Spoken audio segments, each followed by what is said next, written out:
manusia, tempat dan lingkungan. Di situ ada subbabnya, yaitu letak dan wilayah Indonesia serta luas Indonesia. Anak-anak, tujuan dari pembelajaran di bab 1 adalah kalian mengetahui atau mengenal dulu tentang letak. Untuk mengetahui tentang letak, maka kalian akan saya kenalkan tentang sebuah peta. Kita tidak akan bisa melihat secara keseluruhan dari muka bumi kita. Kita hanya bisa melihat dari sebuah peta. Oke? Yang pertama, peta ini bentuknya peta. Oke, kalian sudah pernah mengenal di kelas waktu kalian duduk di SD, sekolah dasar. Akan tetapi ini akan Buana perkenalan kembali. Ini peta. Nah, supaya kalian bisa membedakan antara peta dan atlas, maka Buana juga bawa atlas. Ini atlas. Atlas itu terdiri dari gambaran peta-peta yang dibukukan. Ini atlas. Seperti buku, dalam atlas juga ada daftar isinya. Ya, tapi kalau peta beda. Peta itu adalah gambaran. Jadi digambarkan dalam kertas, dalam bidang datar. Nah, sehingga pengertian peta adalah gambaran sebagian atau keseluruhan dari permukaan bumi yang digambarkan dalam bidang datar,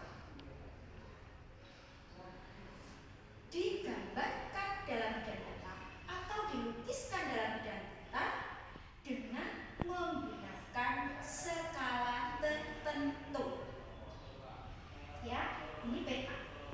Nah, di dalam peta itu ada beberapa komponen. Nah, komponen itu sesuatu yang harus ada di dalam peta sehingga kalian akan mempermudah kalian untuk membacanya, untuk mengetahui tentang peta itu. Yang pertama adalah komponen judul. Judul peta. Ini judul peta. Misalnya ini karena gambarannya adalah peta Indonesia, maka judulnya adalah Indonesia, wawasan Nusantara. Seandainya ini digambarkan hanya Kalimantan saja, yang lainnya tidak terlihat, maka judulnya adalah peta Pulau Kalimantan dan seterusnya. Kemudian yang berikutnya adalah ada skala. Oke? Skala itu diletakkan di dalam legenda ini. 1 dibanding 5.600.000. Ini skala. Ya. Skala di dalam sebuah legenda. Tapi ada juga skala itu diletakkan di luar atau disintes lah. Nah, ini skala. Nah, skala itu ada beberapa macam. Nanti kita akan bahas, tapi sebelumnya saya beritahu dulu macam skala. Ada skala angka. Ini yang kalian lihat nih di dalam peta namanya skala angka. 1 dibanding 5.600.000. Yang kedua ada skala garis. Ada skala garis. Ada skala nomor itu ada juga. Kemudian ada skala verbal yang dikatakan 1 dibanding 5.600.000. Ada kalimatnya. Kemudian yang berikutnya, yang ketiga, itu ada legenda itu sendiri. Ini legenda. Jadi legenda itu di dalam kotak ini namanya legenda. Legenda itu terisi oleh apa? Legenda itu ada di dalamnya ada skala tadi, kemudian ada simbol, ada simbol-simbol. Di dalam legenda itu ada simbol-simbol. Nah, simbol-simbol ini didapat dari mana? Dari ini. Dari ini ada, di sini ada simbol. Misalnya, contoh di sini ada warna simbol biru. Nah, ini ada garis biru. Nanti di sini juga akan ada diletakkan di dalam legenda. Sehingga ini bisa untuk membaca apa yang ada di dalam peta.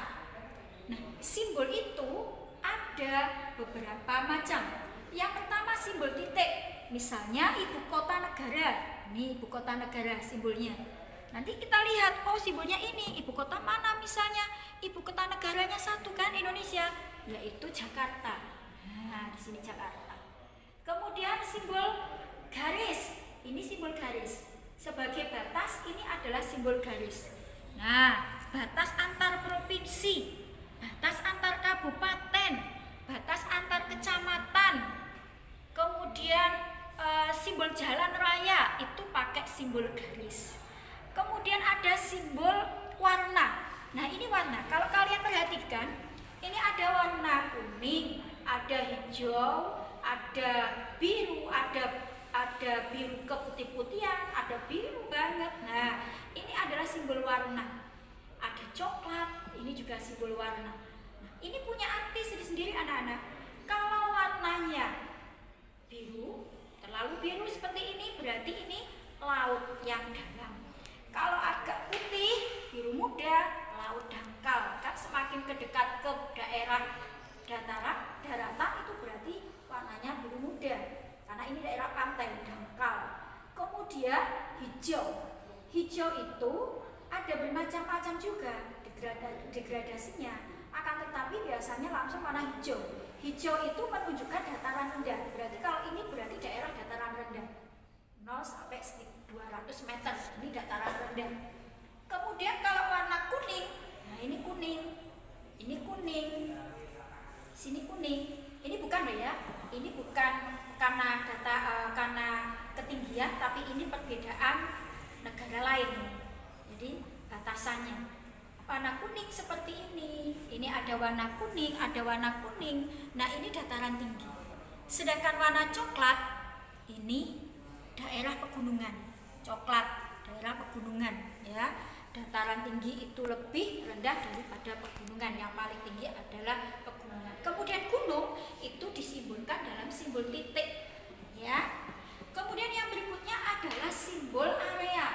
Nah, simbol area itu adalah simbol yang berdasarkan areanya. Karena ini tidak ada, biasanya misalnya di sini judulnya adalah peta transportasi di Indonesia, peta penyebaran penduduk di Indonesia, peta daerah pertanian di Indonesia. Maka itu ada simbol area. Simbol areanya adalah daerah pertanian. Ini pertanian kopi, ini pertanian teh, misalnya seperti itu, ya. Atau simbol area itu juga bisa misalnya rawa, danau. Danau itu dikatakan sebagai simbol area. Rawa juga simbol area. Daerah-daerah tertentu yang digambarkan, misalnya daerah industri, itu berarti simbol area, ya.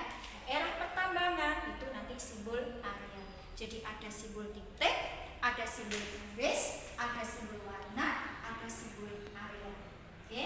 Yang berikutnya adalah ada arah mata angin atau orientasi, istilahnya orientasi. Ini orientasi utara, selatan, timur, barat. Ini arah orientasi. Ini orientasinya, ya. Kemudian yang berikutnya adalah ada garis. Nah, garis ini adalah dinamakan garis koordinat, garis astronomi. Ada garis astronomi yang melintang dan ada garis astronomi yang membujur. Ya, ini namanya garis lintang, yang di sini namanya garis bujur. Ya, yang membujur berarti begini, yang melintang begini.